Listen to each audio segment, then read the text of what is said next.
everyone, my name is Sempara Mamadou. I'm an analyst at Morocco World News, and today at Digitalk we're hosting Hamza El Kharroubi, who's CEO and co-founder of Aepex Technologies.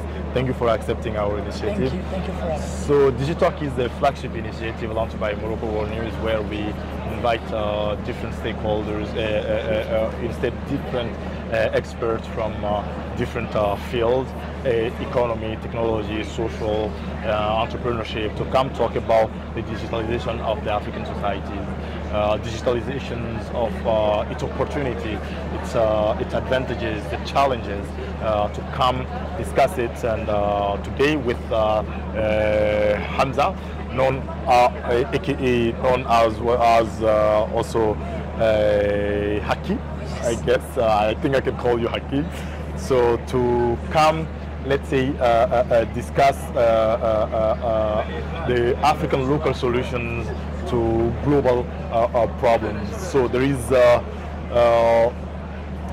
recent years there have been, let's say, a technological revolution, not only worldwide but also in Africa. But before entering into the question, into the subject of today's discussion, which is youth and innovation ecosystems from local solutions to global impact, I will ask our guest today to introduce himself and to take us a bit through his journey into entrepreneurship and into particularly emphasize on the local challenges he happened to face. Amazing. Well, thank you so much for having me today. It's such a very amazing occasion happening here in Marrakesh. We're speaking GITEX Africa, and having me together with you, Morocco World News, to discuss such interesting yet urgent topics. We're speaking ecosystems of innovation and youth startups and youth businesses. That's very crucial topics for me, and I'm very happy to be here as your guest. And well, I'm Kharroubi Hamza, as you said. I'm known as Haki at social media, and I identify as an African with a Moroccan passport, and I run Aepex Technologies as CEO and co-founder. So the idea started exactly from a local problem that we tried to solve, yet we found ourselves tackling problems with larger scope, and that is exactly why I'm here with you guys, to try to share with you what is the perspective of acting startups in selling local products for the cause of solving global challenges. Perfect. Thank you for that introduction. Like you mentioned, the idea of Aepex Technologies come from this things of addressing a local challenge. Can you tell us more about Aepex Technologies, what you do, let's say, what is the idea behind, the driving force behind it? Amazing. So Aepex Technologies started as a digital solution, a digital studio that provides its clients with cutting-edge technologies such as softwares, robust visual identities, branding solutions. But as time passes, we figured out that society is expecting more from us than just being a digital studio. There are a lot of challenges, locally speaking, regarding in terms of people do not have access to digital solutions, and they face a lot of barriers that disable them from getting access to their own markets. We started with hotels that we wanted to sell like websites for them. We wanted to sell softwares for them, but then we discovered that their challenges are more than just that.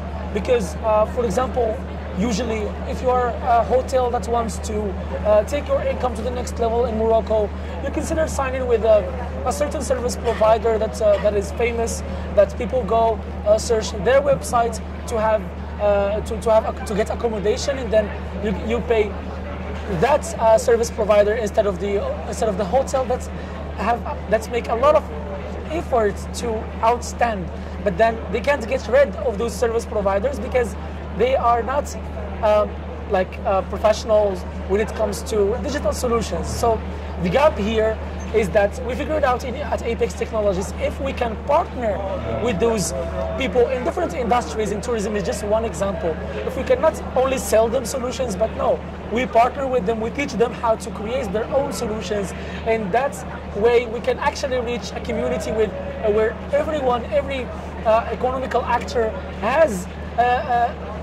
independency when it comes to speaking about their own businesses in the digital world, instead of just having service providers who just want to win you as a client and not make all the economy grow, having you taking your business to the next level. Very inspiring, very, very inspiring. Thank you very much for having this, let's say,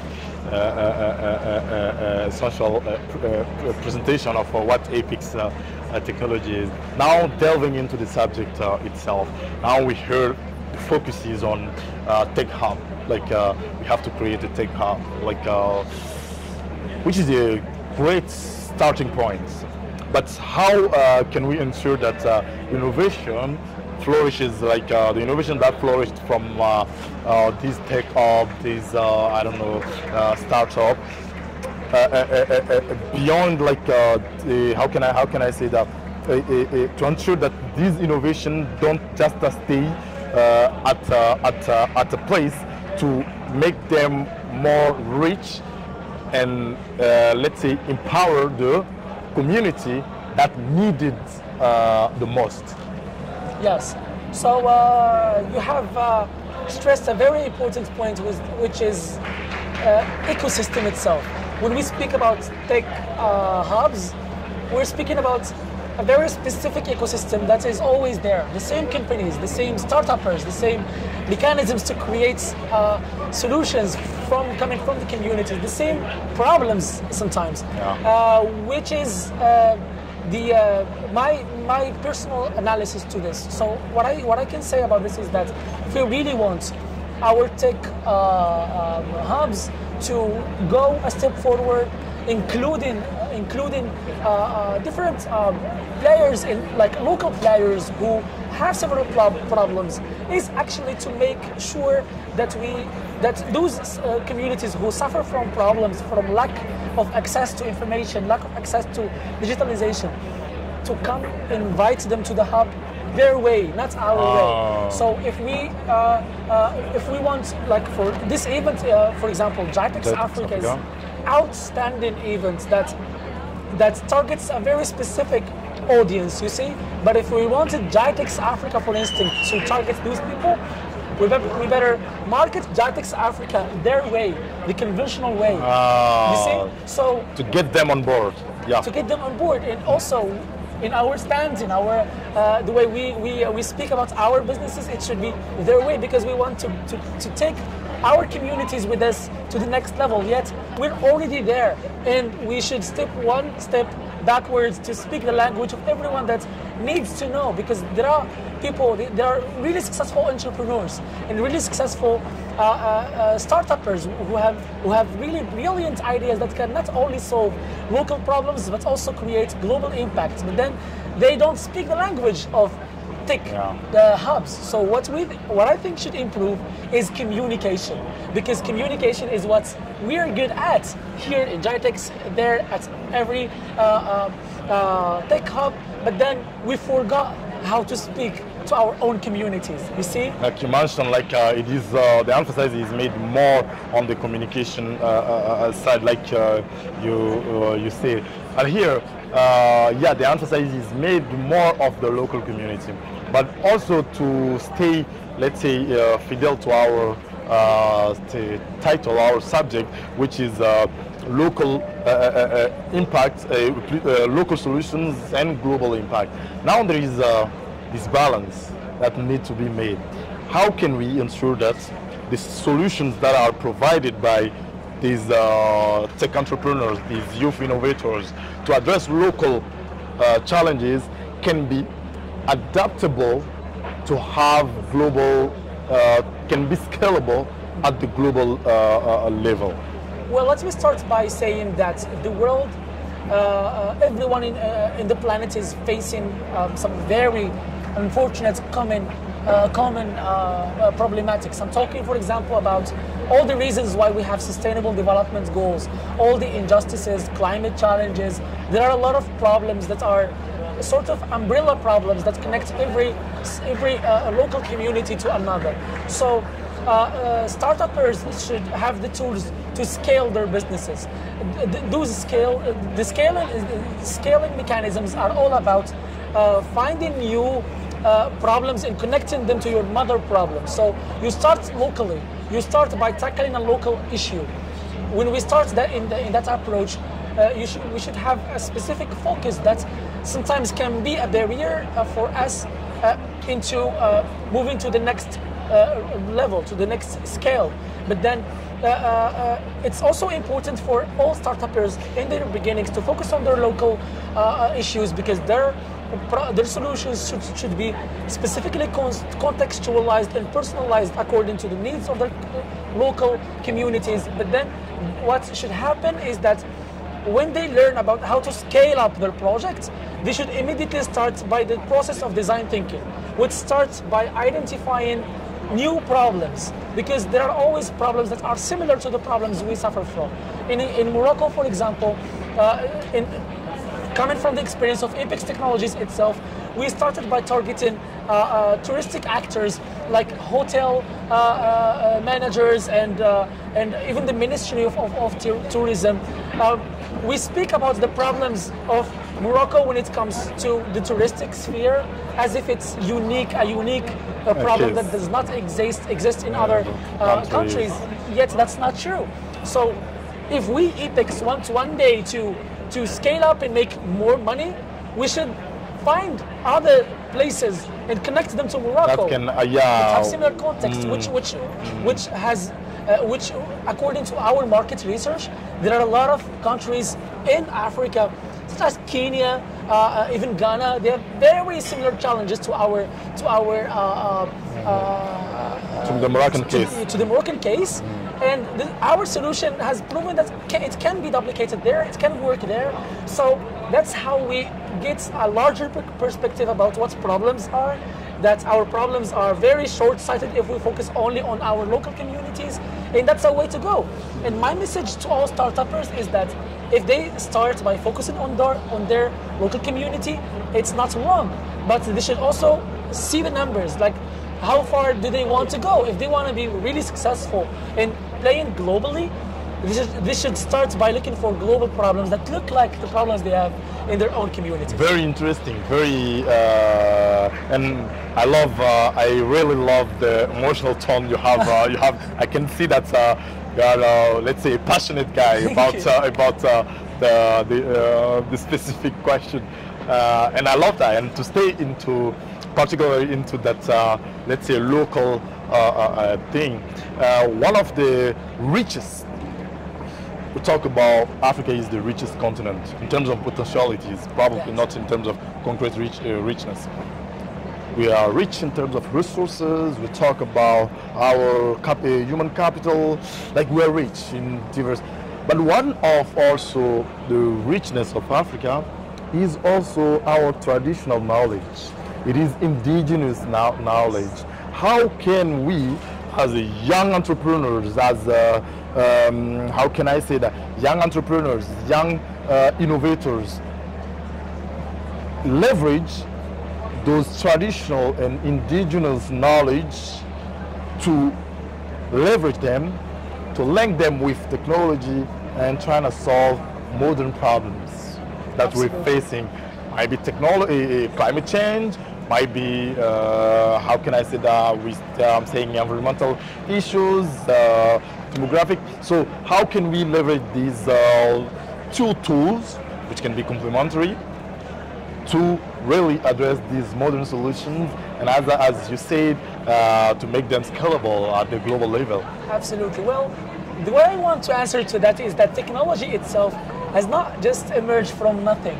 It's technology, AI, modern solutions are all outcome of a whole process of progress of human civilization, and there is no use of technology if we if we forgot about the history of humankind that's made us reach technology as we're very proud of nowadays. So what I think is there have always been some local practices, some local solutions that every community has used to solve local problems.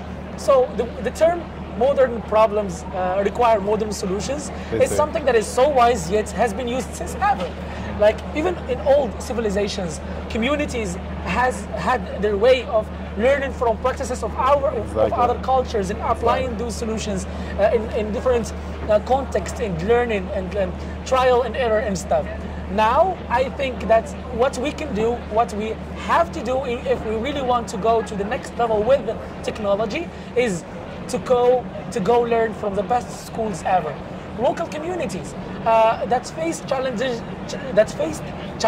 yet survived them. How did they do that? Did they have cutting-edge technology? Mostly not. So they managed to survive. They managed to evolve. They managed to live happily. Accordingly with the nature most of the time. Sometimes only with nature, dealing with nature, communicating with it. Never against it. Yes, no. I think that is the best inspiration, the best school for any person who wants to create the best technology in the world. They should start by learning from the local practices, because in case they don't do that, they can't ensure that their product can themselves be very adaptable to their own context. So if I want to create a solution that is digital, it means that is communicating in a better way, that is more accessible. So the way to do that, the best way to do that is to learn from the local traditional solutions and take those solutions to the next level. That's inspiration. That's imitation, things that exist in our very human nature. So why not leveraging those natural skills of ours to connect between conventional solutions who have always been existing. Exactly. Even animals sometimes use some very inspiring techniques. Nature has been also such a great teacher. Do you know that bees, for instance, if they want to immigrate from a place to another, maybe to escape a specific danger or to find just a place with a better resources, they send one bee. That bee goes, travels, discovers what is the better way. Very interesting. And it goes back to the nest, to its family. It dances the exact GPS of that place. Like a specific dance that shows GPS. Well, that's GPS. It existed in nature before we invented it. So let's lower down our ego and go back to Mother Nature and go back to our... Learn from... Yes. And that's how, if you want to go sell nature, to sell your local communities a solution, go listen to what they have already. They have already, and they used to practice already. Yes. Great point. Great point. But now let's change up the subject a bit. Now let's come to the innovation hub, like Africa's innovation, like the innovation hub in Africa, the startup, the enterprises. When it comes to especially this startup, one of the key challenge is founding. Despite, yes, founding is important, but how can we go beyond founding, just looking for founding, to have a more holistic approach to supporting young entrepreneurs, young innovators in their journey of addressing local problems? Yes. Well, in my personal opinion, again, this whole trend of startups, technology, and innovation is still very new to the African context. If we go nowadays to the best schools in Africa, only a minority of young people know about innovation, about startups, and about the fact that they themselves can find solutions to the problems they suffer from and their communities suffer from. So this whole idea is still new and fresh. And the problem for me is the ecosystem itself.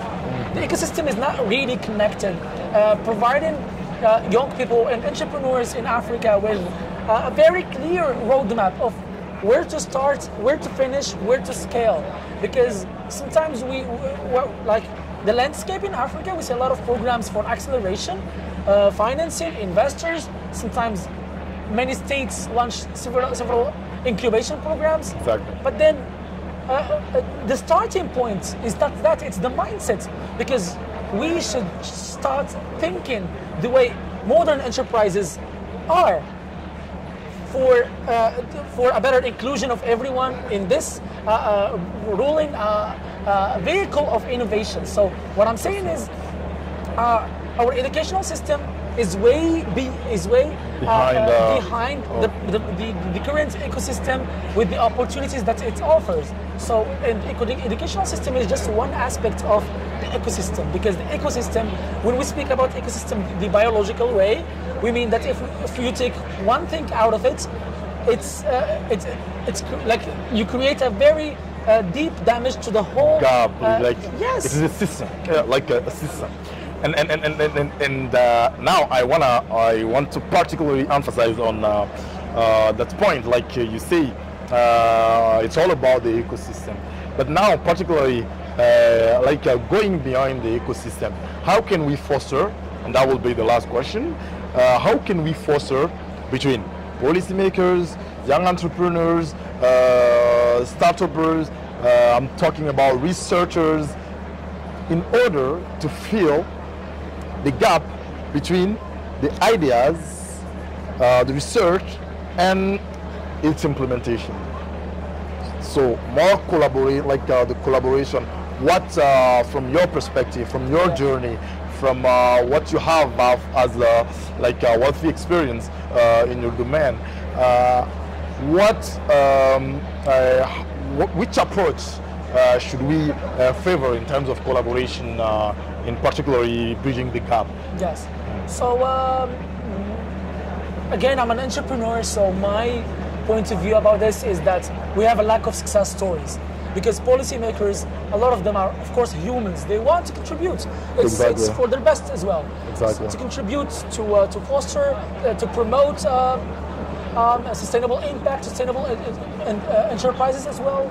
But again, they don't trust the fact that young people can actually make such a major change to the continent to solve several alarming and alerting problems in the continent. So if we have enough success stories, young people, women, men as well, who have those strong solutions that answer directly to major problems. We're speaking food security in Africa. Exactly. Here is a startup that has solved the problem of food security for a whole region. Mm-hmm. And then that startup, those people in the ecosystem they create, by default, those are the best wills that advocate for a change from the inside, from the base. So there are many brilliant events or summits in Africa that has managed to do that. I have just been last week in Kenya in the global summit for soil health and fertilizers. Yeah. And the whole ecosystem of agriculture was there. Policymakers, ministers, startuppers, and the debates were intense. And those intense debates are the debates we need, not only in the agricultural field, but also in AI and taking traditional solutions into technological solutions. And what we need is more success stories that would attract those decision makers, along with more young people with the passion to do things they don't understand yet. They just are curious to know what is happening. And the key to that is for us actually to become really successful and attract people, gaining their trust into advocating for better policy background and also more transparent opportunities for everyone. I will pick up on one key phrase, and I think with that phrase I might conclude, is that yet the discussions we will be having on all these problems might be hard, but as they say, the most challenging discussions are sometimes the most necessary one, are the most needed one. And I guess like the example you take with the Nairobi summit, the discussion between policymakers, startups, and I think from your perspective, when it comes to startup, when it comes to the gap between research, the idea, its implementations. So I guess it's more of this necessary discussions between different stakeholders within Africa, within Morocco, starting nationally, but also broadly speaking within the continent. So thank you very much, dear Haki, not only for accepting our invitation, but also having the kindness of sharing all these thoughtful ideas and insights with our audience. So today I had the CEO and co-founder of Aepex Technologies, based here in Morocco, who had the CEO who had the pleasure, I'm saying the kindness of giving us the time and all these insights. So thank you very much for accepting our invitation. Well, thank you. I'm very humbled by your invitation, and I think that's the job you're doing, connecting young entrepreneurs to your audience, to your great audience, is a great favor you're doing, not only to this country, but to the whole world. Thank you. Thank you very much. We really appreciate it. Thank you.